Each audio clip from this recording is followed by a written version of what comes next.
I'm about to show you a video of the moment when two nuclear plant workers tell me how they really feel about the safety of their job. I wish the whole public knew how safe what we really did was, considering how dangerous what we're dealing with is. You agree with that? Yeah, absolutely. I think nuclear power would be tenfold what it is today if we had done a much better job of educating the public.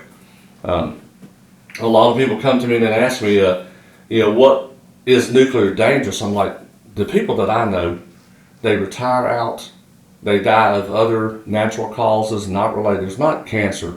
We don't have all these issues. You'll hear a lot of propaganda sometimes outside of nuclear, but it's just one of the safest things that we ever do. Because for the most part, it's a very low amount of dose. Occupational dose is exceptionally low, right? So, yeah. So I mean, for example, we're talking operating a millirem over here, like a chest X-ray's 10 millirem, maybe.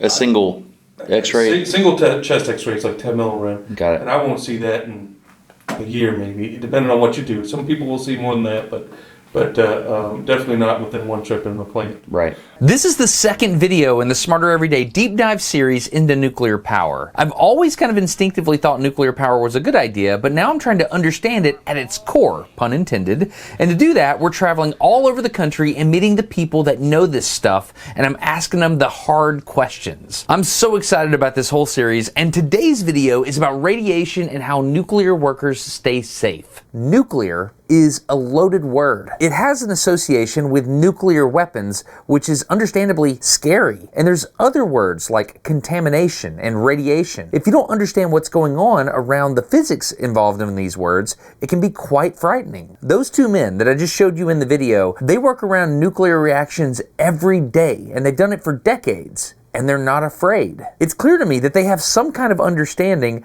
I don't have. And I'm guessing you might not have that understanding either. We're about to receive training to enter an active nuclear power plant. At the end of this video, you and I are going to enter this nuclear power plant into a special area of the plant that has both contamination and radiation. And the hope is that when we're armed with this new understanding, we're going to be just as confident as these gentlemen are. Let's go get smarter every day and learn more about nuclear power. In the first video, we went out to Idaho National Lab, where we saw EBR-1, the world's first nuclear power plant. That particular plant was a fast reactor plant that also bred new fuel. That video laid the foundation for our understanding on how neutrons drive nuclear reactions. This is the second video in this series, and today we're gonna do something really cool. We're gonna go to Browns Ferry Nuclear Power Plant here in North Alabama. This plant is a really, really big deal for my local area. It's operated by TVA, the Tennessee Valley Authority, and it contributes power to the grid for houses all over North Alabama and the surrounding area. So after a long process to get permission to enter the plant, I got a phone call that said, hey, you need to come out and do some training first. I usually shoot Smarter Everyday videos alone, just me and a camera. But every once in a while, when something's very challenging, I ask my buddy George, who helps me make these videos, to tag along with me, and that's what we did today. We went out to Browns Ferry for the training, and George and I were talking about it. We were expecting maybe an hour, something simple. Okay, here we are, Browns Ferry Nuclear Power Plant. We got to get trained on how to go into a nuclear plant. This will be cool. This is Bill Ball. Bill was introduced to nuclear power at the plant where his dad worked. He then went into the Navy with nuclear submarines, and now he runs a team at Browns Ferry that's in charge of making sure the plant is operational. This is my longtime buddy, Philip. We've known each other forever. He's been in my phone for over a decade simply as Neutron because he works at the nuclear plant, and have always wanted to see what he does. What are we doing today? Well, today we got to get you set up for rad worker training, essentially is what it boils down to. We got to test you. We're going to train you and test you a bunch so we can get you some dosimetry, so we can get you in the plant to see what you want to see. Okay, so I've got to get one of these on, like a dosimeter. Yes, sir. Okay, yes, sir. Okay, cool. Sounds good. And you're going to do it? I'll be around. So is Philip going to be my escort? Is that how we're going to do it? I'm your escort right now. Philip's going to help too. So us two will be getting you around the plant or around the training center. Okay, sounds great. These are badges. These are for you. Thank you. This will get you in and out of here. Ooh. I just need those back when we're done for the day, please. Bill really spearheaded getting us into the plant. They both work in the instrumentation department at the plant, and you'll get to know them a lot more as we go. We made our way down to a classroom where we were introduced to a guy named Roger who was in charge of our training. Give you all some CBT training today.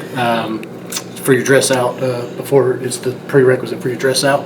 It's going to talk about the radiation worker process, checking in and all that stuff, and explain kind of the nuclear fission process and things like that to you. Okay. Okay, sounds Got good. You guys pick a computer out here. Sweet. I got you. Are we actually gonna dress out today? No, probably won't get to that today because this training here will take between 4 to 6 hours. Okay. So we'll get that done today and then have your dress out class scheduled for in the morning, first thing. I've had the opportunity to visit some very incredible places, and usually once you meet the security criteria and a certain person signs your badge or whatever, you can go in. It's not a big deal.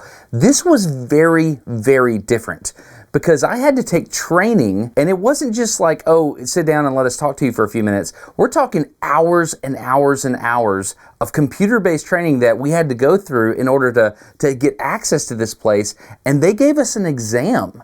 We had to take an exam to make sure we could do it. This was far more intense than I expected. This was just day one of training. So I didn't understand what I was getting into at all, and that fascinated me. It made me realize this is a different thing than anything I've ever done. I learned so much in this training. We even looked at the core of the reactor and how that works. And there's one thing that stuck out with me in particular that helped me understand radiation itself and all the different ways radiation happens. So I want to show you this, and we're going to run through it, and then I'm going to show you it again one more time, okay? So nuclear fission, we talked about this in the first episode. Uranium-235 splits into multiple atoms, and when it does that, there's this release of a tremendous amount of energy, right? But we didn't really talk about the radiation that's released as well, but that's also a thing. So we have this event, and we have these daughter products of uranium-235 splitting, but we also have radiation. And what they do in a nuclear plant is they control the areas where this radiation happens, and it's called the radiologically controlled area, the RCA. In the RCA, there's multiple types of radiation that can affect biological life and cells in your body, and they control them in different ways. Let's talk about the 4 types of radiation.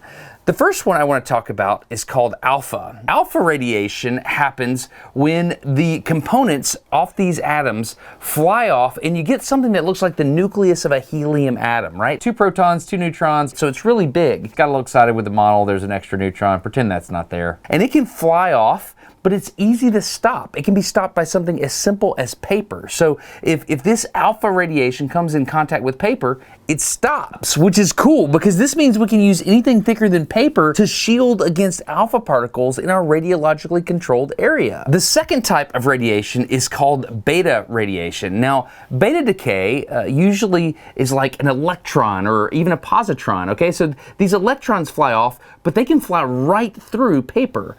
They go all the way, but plastic can stop them, right? So you can't stop beta with paper, you can stop it with plastic though, which is why I think this is very interesting. You'll see people in nuclear plants wearing safety glasses, and it's not that they're trying to protect from, cutting things with a saw or anything like that. They're literally wearing safety glasses because this plastic, this polycarbonate right here, can stop beta radiation. It's very interesting. Beta is bad to get in your body. You don't want to ingest it. You don't want it in your eyes, things like that. So beta is something that you can stop with something as simple as plastic. The third type of radiation that I want to look at, I think is probably the most interesting to me, and that's gamma radiation. Gamma radiation is not a particle.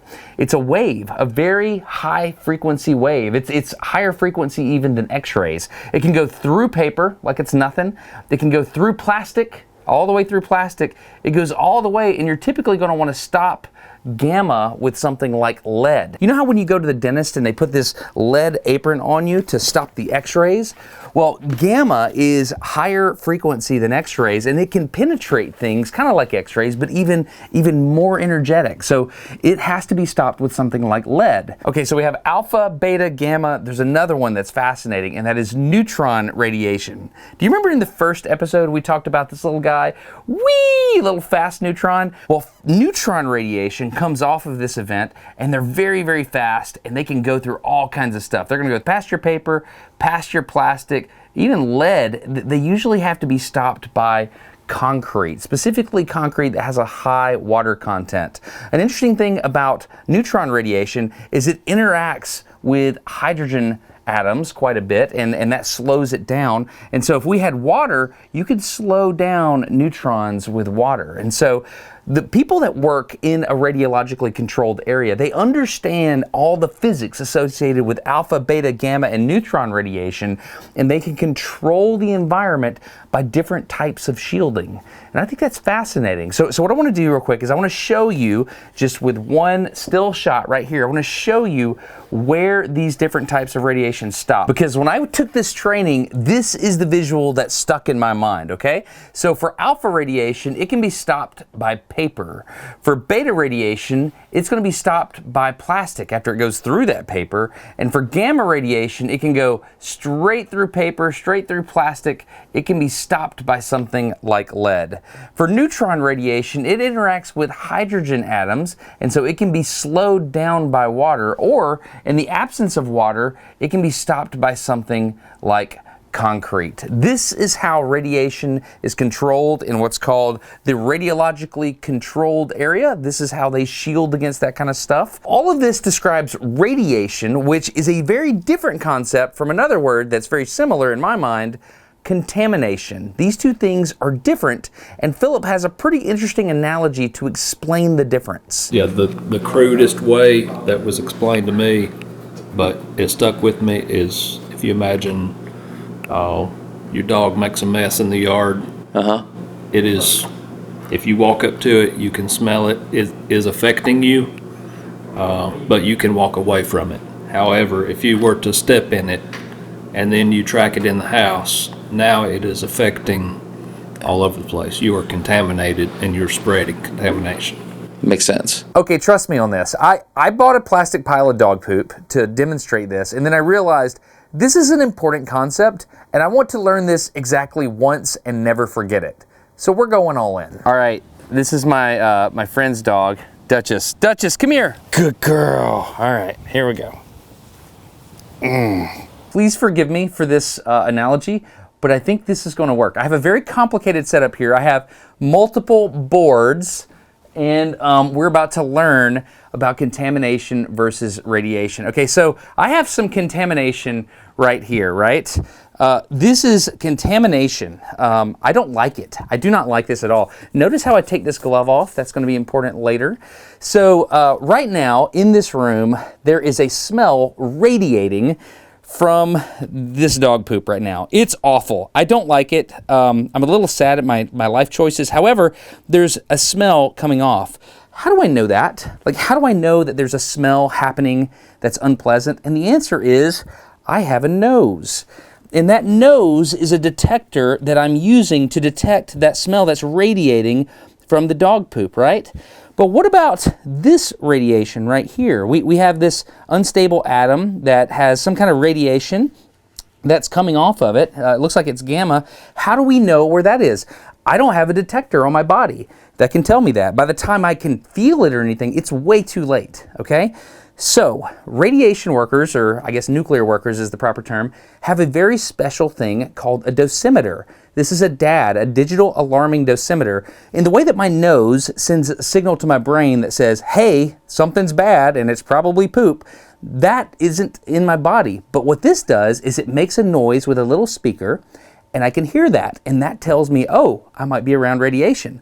So this digital alarming dosimeter detects the radiation coming away from those nuclear atoms, whatever that is. Okay, so let's say that I want to do some form of work in a nuclear plant, in a special room, okay? I'm in this room, and I want to go in here and do something. Oh, but there's a problem. I've got a pipe, and there's water flowing in the pipe, but there seems to be some type of like radioactive particles that have collected in the bottom of this valve. Do you see that?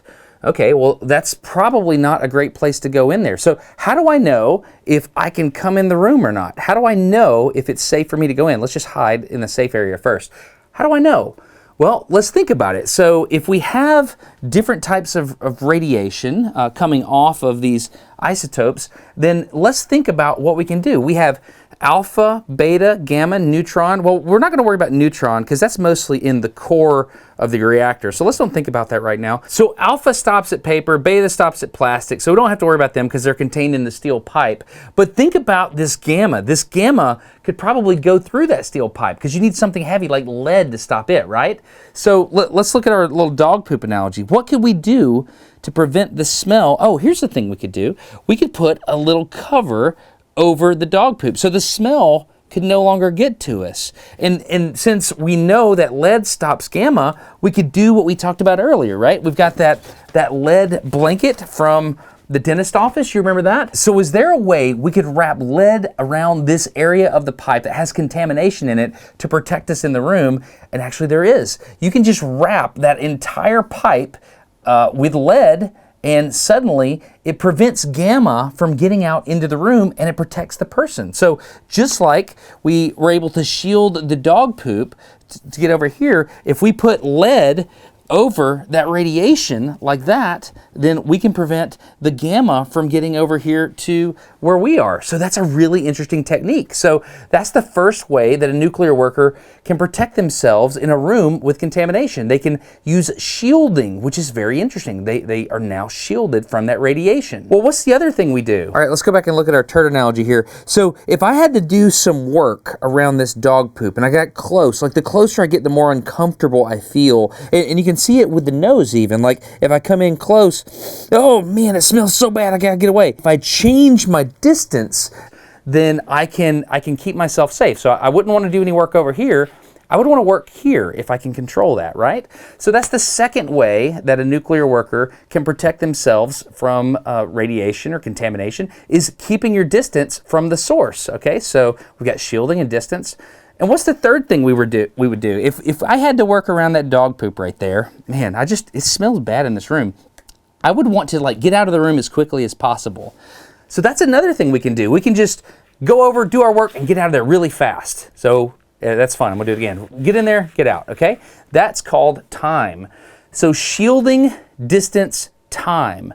Those are the three tools that nuclear workers have to protect themselves from radiation. And this actually has a name. It's a program that's called, we want to keep our radiation exposure as low as reasonably achievable, okay? And they call that, inside the plant, they call that the ALARA program. So basically, nuclear workers want to limit their exposure by applying shielding, keeping their distance, and limiting the amount of time that they are around any kind of nuclear source, which I think is really interesting. And if you think about it, that works with the way things work here. Man, I just want to get out of this room. But, oh no. Oh, okay. Oh, goodness. This is a big deal. So we no longer just have to think about the radiation. We now have contamination because that water was in that pipe where those radioactive particles were, and now it's dripped on the floor. So if we have to do any work in there, this could happen. We could walk over here, we could do our work, but on our way out, there's a very high likelihood that we might actually track that stuff out. And because it was from that pipe with the particles in it, we could spread that contamination. This is a big deal, and we have to think about what to do here. We need to call somebody. So that's what happens in a nuclear plant. If there's a spill or anything like that, biggest of deals. You have to deal with it, and you have to deal with it in a very intelligent way. So you call these special people. They come out with special meters, and they check everything, and they have special equipment sometimes that they'll come and they'll clean everything up, and they'll make sure that everything's safe so that work can continue. One of the things that's very important, the whole area of the nuclear plant has an inner area inside it that's called the radiologically controlled area. I think I referenced that earlier. This is a very special concept. It's like a section of the plant that's contained, and every individual source is located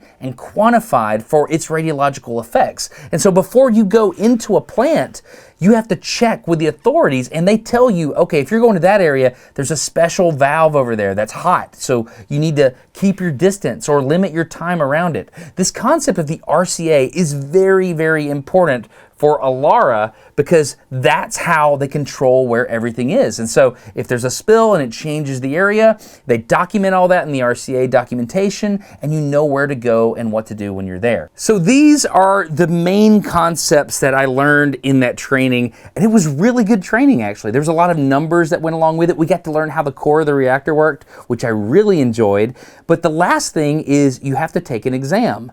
Now, I'm an engineer. I felt pretty confident about my ability to hang with all this stuff. You know, I think I get it.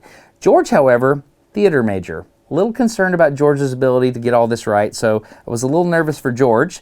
Let's go see how he did. Click on What do you mean what I get? Don't even worry about it. review your results. I got a 92. What'd you get? 96. Yeah! Oh, you beat me. I got that one wrong too.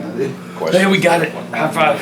Years ago, I reached out to a company and I said, hey, what you're doing is amazing. Would you please consider sponsoring Smarter Every Day, because I want to tell people about what you're doing. And that's KiwiCo. KiwiCo sends these boxes to your house. They call them crates. And these crates come with instructions and all kinds of hardware inside. Everything a child needs to make a really cool project is in this box, and it will help them learn. And it's awesome. This is my daughter. My daughter loves building things. She loves art, and she loves working with her hands. And today I'm gonna give her the Light Up Infinity Mirror, which is part of the KiwiCo Labs line of crates. And she's going to give her best shot at making a circuit for the first time, and I'm really excited about it. The cool thing about this project is it involves optics, electronics. It even has some mechanical like gears and stuff in there. She hasn't done a lot of this stuff. If it doesn't work, you flip back a couple of pages and you find where you messed up and you fix it. I love that about KiwiCo, and the kids love it too, because when you get done, you've got this thing that you built. So this infinity mirror, for example, check this out. I'm so grateful for KiwiCo because all of my kids have learned different things through KiwiCo throughout the years. There's 5 different KiwiCo clubs you can pick from. There's Panda, Sprout, there's Labs with 3 different age groups in Labs, there's World and Studio, and you can tailor the KiwiCo experience to the interest of the child you love. You are smart, I know that about you, you know that about you, and you can tell when somebody's telling you the truth. I have been loyal to KiwiCo for years because it's a great product. I only work with products that I believe in, and that's important to me. So if you would like to check this out, it'll be good for your family or a kid you love, go to kiwico.com/smarter. That gets you 50% off your first month on monthly lines, and it supports Smarter Every Day when you consider supporting the sponsor. So thank you so much for doing that. kiwico.com/smarter. We came back the next day to a warehouse on site that housed more hands-on training, and we met Tim Lawson. Tim is what's called an RP instructor, radiation protection. I learned that RP professionals in nuclear plants are very important. They're like the watchdogs or the scouts that are constantly looking around the plant to keep the workforce safe from radiation. Tim briefed us on something called an RWP, or Radiological Work Permit. These are very, very important. Anything that happens in the plant, you first have to get an RWP, and you have to be given specific instructions about what you're going to do, what your radiation limits are while you're there. It's a very important guide that people use anytime they enter the RCA, or radiologically controlled area. So here we have an RWP, and this will be the RWP we'll be using today going through out here. So it is all units, reactor building, general area activities. This RWP has medium radiological risk, and the RWP set points are 80 millirem for the dose alarm and 80 millirem per hour for the dose rate alarm. This unit that the RWP says, millirem, I have no frame of reference for what that means at this point. And a little bit later, Tim explained like the scale of millirem. I'll just let you listen to that now. You see negligible effects before 50,000 millirem. 50,000 millirem. The stations, the NRC's limit is 5,000 millirem, but then the station lowers that to the maximum of 2,000 millirem. So your threshold for any biological effects is 50,000 milligram, and we are so far below that. Have you ever seen a fundraiser where the town will like put a big thermometer out in town square, and as people donate, it'll fill up the thermometer?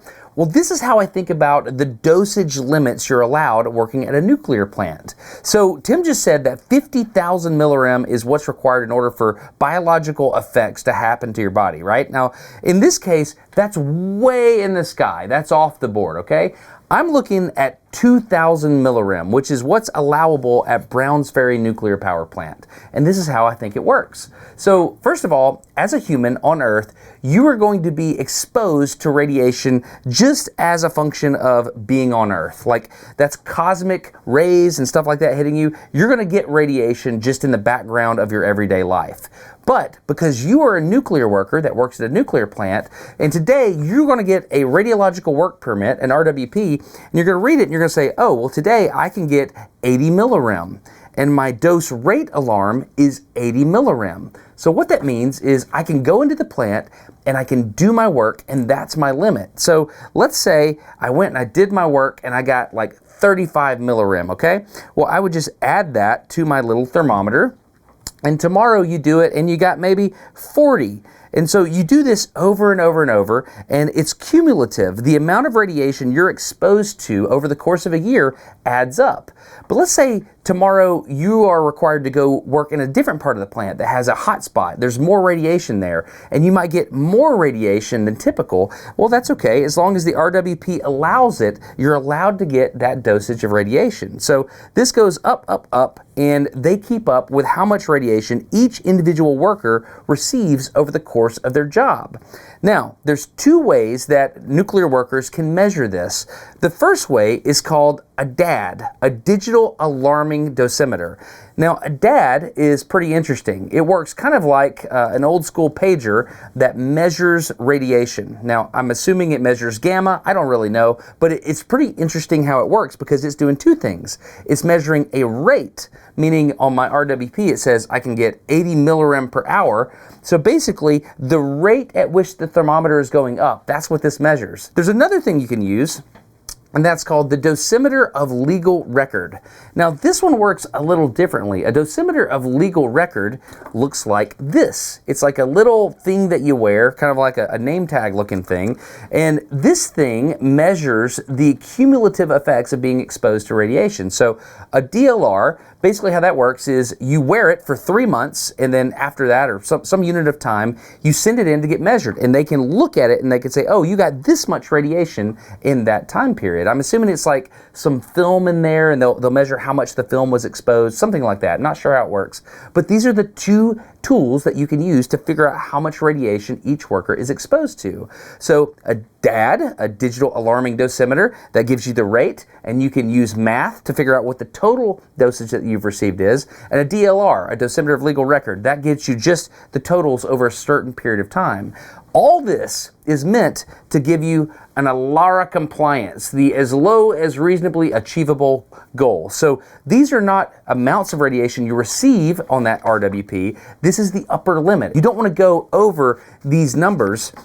And a really good radiation worker, somebody that works in a nuclear plant that's really good at their job, they will keep this number as low as possible, which I think is really interesting. Now, I understand all this, but what I don't have a feel for is, what do these numbers mean? Like 2,000 millirem, like how does that compare to other things? So I asked him, like, how does this compare to other professions, like radiation techs or people that are working in the medical field that are doing x-rays all day? How does this nuclear program for ALARA, how does that measure against other fields? And his response was pretty funny. The medical field, that scares the hell out of me. What those people do with their isotopes is, man, they need the NRC on them. But they're not regulated by the NRC, we are. So both of my sons work here. I feel like it is one of the, which is near and dear to me. I feel like it is absolutely safe enough to where my children can be here and have a very good career, and it's a good place to be. You're absolutely protected. After we finished our classwork, it was time to head next door for hands-on training. So the RP people in a nuclear plant, you're kind of like the mother may I. Like if I need to do something, I need to check to make sure that the area is safe. You guys have the equipment, you know how to clear an area. Is that correct? Yeah, that's correct. So what we'll do is we have a frequency of surveying every zone. So kind of like the Marines, we go first every time. If it needs lighting in an area that's dark, you go in with a headlamp on and your meter, which tells you the radiation, because you can't see it, smell it, or taste it. So we go in with our meters, we go in the dark, we monitor for conditions. When we have those conditions, we come out and we tell the person who's going to go in and hang the lights, hey, here's where the radiation's at, here's where the hazards are at, and here's where you are allowed to go, and here's where you need to avoid, because these are dangers which are going to exceed your radiation work permit. You know, it exceeds the limits which we allow. And so what you're about to do is you're about to test me on my ability to follow procedures, and I'm either going to pass or I'm going to fail, right? That is correct. Before we went into the mock-up of the radiologically controlled area, I had to learn how to get checked in with a software system that tracks workers and their RWPs and the dosages as they enter and exit the RCA. I got my 2 mock-up dosimeters and reviewed our RWP. Click yes, you've acknowledged that you have read and understand. And when you do this, Dose alarm 40 millirem, and so that's how much I can be exposed. no, that's how much you can receive. That's how much I can receive, thank you. And the maximum rate that this is going to alarm at is 80 millirem an hour. Right, so if you walk into 80 millirem an hour, it's going to alarm while you're standing in the 80 millirem an hour. And as it accrues, 10 millirem, 15 millirem, 20 millirem, if it gets to 40, it's going to alarm, and it's not going to stop alarming, and you're going to have to exit and see RP. Got it. And to prevent that, we look at our dosimeter every 10 to 15 minutes while we're inside of a radiation area. And then that's going to activate the dosimeter, and it gives you your allowable set point. So right now, the station allows you 2 rem, like we discussed, but it's only going to give you 40 millirem for this single entry. Even though you have nearly 2 rem, you can still only pick up 40 millirem for this single entry. Tim then showed me how the turnstiles work off of your dosimeter. And then I got dressed out according to the specifications laid out in the RWP with boots and gloves and a head covering. Tim talked me through the security door and the airlock procedures, and we headed into the mock-up area. And I was a little bit worried that I would forget stuff from the RWP, but Tim reminded me that I have a little white trip ticket that the computer gave me when I logged in that had all the stuff listed out for me. Your trip ticket tells you how much dose you can accumulate and how much dose you can walk into. So you have that on your trip ticket. So the only thing you have to really have in your head is what the conditions are inside of this contaminated area. And as we discussed on the briefing, here's a survey map here. So we see that just inside this step-off pad is 2 millirem an hour here, and I don't reach across the boundary, it's 2 millirem an hour right there. It's 5 millirem right over here. It's 8 to 10 over by the high radiation area on one side, and it's 8 to 10 down that side of the high radiation area. Noticing the boundary is continuous. And it's a continuous boundary so that no one accidentally walks into an area while they're just looking up at something else. Because a lot of people walk in a plant inspecting, so they have other things on their mind other than where the boundary's at. So that's a continuous boundary. So you're going in to check the following unit IDs. So I've got a list of IDs that you're going to look at. I would look at my dosimeter and make sure it was turned on before I went into the area. Okay. Still on, because we do have digital issues like the world does. Okay, the dosimeter is on. When I first walked into the mock-up, I was being tested, right? So I wasn't thinking about making a video, but after the fact, I realized this is interesting, and I asked if I could take my camera back in there, and I filmed things from my perspective so you could see it. So I edited this together so you could get an idea of what I was looking at while Tim was showing me things. So you'll get the idea, but I apologize for not filming this the best. All right. So you'll notice there's not a barrier here, as we discussed, like the high radiation area, which is a yield sign, which is a caution. So there's no barrier here, and the only way in or out is across the step-off pad. Okay, this gets interesting pretty fast. So this is the map of the area that I'm going to be operating in, right? You can see we have a large contaminated area, or the radiation area, and up here in the corner we have a high radiation area. So what I'm supposed to do is as I enter right here is I go to the low dosage waiting area immediately. I misread this map, like right off the get-go, and I immediately walked all the way across, and I thought this was the low dosage waiting area right over here by this pipe, and I just hung out there, which was the wrong thing to do. So, yeah, that's how I started. I started off wrong. So you're looking for, label number 1 is unit ID 2-PMP, which is for pump, 2-PMP-0020-CS drain pump alpha. So I'm just using my eyes. I'm seeing a pump over there. I'm not going there yet. I'm just trying to map out where I'm going because I want to be there for a minimum amount of time. Yes. So I'm going to go over. And you're just going to verify the ID. Nope, that's the Radwater pump. Hey, that wrench is not supposed to be there. Can you grab that wrench? I will not grab that wrench. That is very good. That's exactly. No, why wouldn't you? Because that's the high radiation area and my RP won't let me. Hey, would you straighten that hose if you don't mind? That hose in the back there? Yes. Okay, I'm thinking, I can't really get there without a stick or something. Right, yeah. So you don't want to you don't want to cross the FME barrier. Yeah. And a stick in the FME barrier, as we discussed, is foreign material exclusion. Can't use a stick.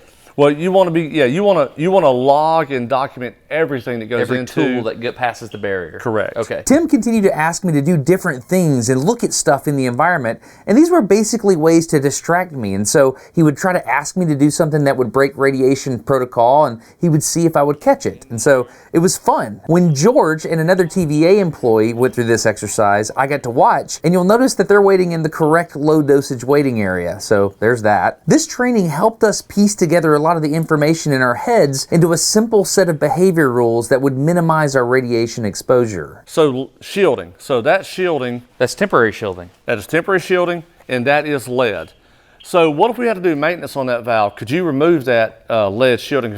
I'm assuming if I got permission in my RWP, but it's not in my RWP. It's not. So to remove lead shielding, RP would have to be present standing there, because as you remove that shielding, the dose rates are going to increase. Okay, so you would have to monitor as I remove the shielding. Correct. RP would have to be here, and would have to be as you remove it would be there. That's correct. Yes, sir. So Tim had me follow the procedures for taking off my protective gear, which had to be done in a very specific way in order to minimize possible contamination.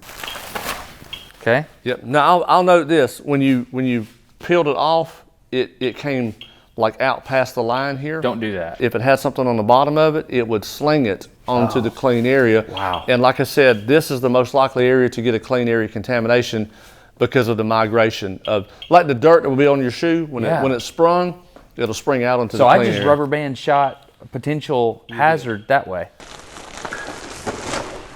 So what I like to do is, and it's just a technique, is as I undress, I face inward, and I pull everything off inward. Oh. And then like a doctor would back up to a door. I finished taking off my protective gear and exited the radiation area, and then he had me scan myself for possible contamination, which again was supposed to be done in a very specific way, which I remember from the written test, but struggled to do it in terms of a practical application. He then took me over and showed me how I would exit the RCA, which entailed having a full body scan done, and then of course I checked back out with my dosimeters with the software system. Obviously I'd messed up the low dosage waiting area, but it was time for Tim to give me his final feedback. I did have to coach you on the speed at which you were frisking. Yes. So that was one thing. So I got you on the second attempt though, once I told you knew the speed. So you didn't check your dosimeter while you were inside of the area. Oh, so you didn't look at it. That's a big deal. Yeah. Well, it's the first indicator that dose rates are not what you expect them to be. You did a perfect job on dress out. You used all the tools that were available to you. So, I mean, your dose is your bank account for your life, and you kept it a Laura. So I was so distracted by the task. Sure. I didn't think about the radiation. I mean, I was thinking about it because of the map. I was seeing the map in my head, but I wasn't thinking about what I was actually receiving at the moment. And that's a great point for why radiation protection concentrates solely on radiation protection. Just like security, when they're walking around the plant, they're looking for guilty people. They're looking for holes in the system. Yeah. They're not thinking about radiation. Maintenance guys, they're looking for leaks and steam. And they're wondering, why is that line hot when it shouldn't be hot?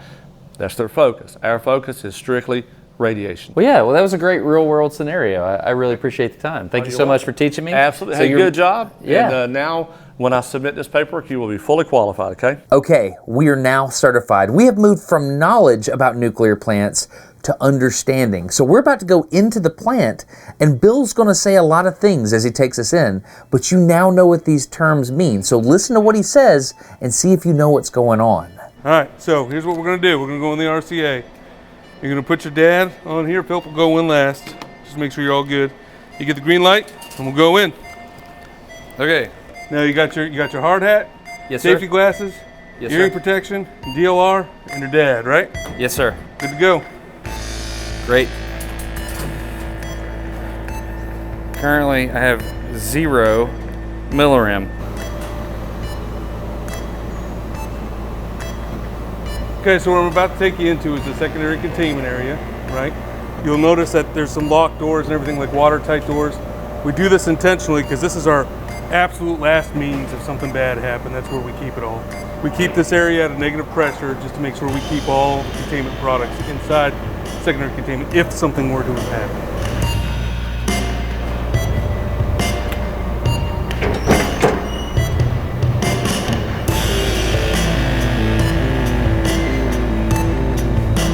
We're going to walk up to the elevator through the operating spaces because there's less traffic over this way. And before we go any farther, when you see the floor drains, don't step on those. They're a lot of times contaminated, okay? So be looking for floor drains.